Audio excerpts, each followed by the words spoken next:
Welcome back. From social media to academic pressures, teenagers face a lot of mental health challenges which can lead to anxiety and depression. Giving teens a positive way to cope with those mental health hurdles is the mission of the organization Positive Somebody, which is now getting a caffeinated boost from a local business.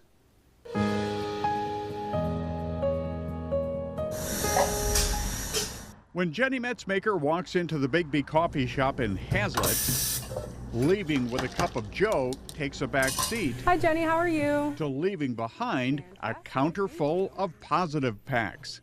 Jenny calls them coping kits for teens. It has a journal writing activities. It's got breathing activity, all of that. Plus they contain important advice about nutrition, hydration, and sleep. I think they liked the sleeping and eating habits the most. Store manager Mara Duncan. So, as a business, why is it important for you to be involved with this effort? Here at Bigby, we don't just pour coffee, we pour love as well. So it's important to love our community. Mara's really great in the Hazlet community. Bringing awareness was really important to her. Raising awareness about teen mental health and offering some positive support.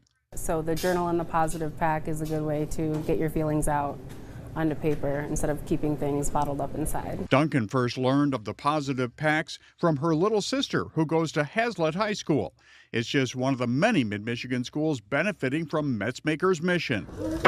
Over the past 5 years, Metzmaker has donated thousands of positive packs and teaches students mental health coping skills. So we go into schools and we do journal writing activities, we do breathing activities. Because her Positive Somebody message has been so successful in schools, Metzmaker brewed a plan to now get businesses on board. Actually, why not a coffee shop? That's like the perfect place. We have a lot of the middle schoolers come in after school with all their friends. So that's how we're going to reach more people, is by partnering with businesses and community members. So the next time you go into your favorite coffee shop or restaurant, you might see those positive packs and a donation can. Jenny Metzmaker hopes you take a pack for your student and pay it forward to help keep her positive mental health mission percolating. Jenny Metzmaker's nonprofit, Positive Somebody, relies totally on donations. We have information on where you can donate in an article on our website.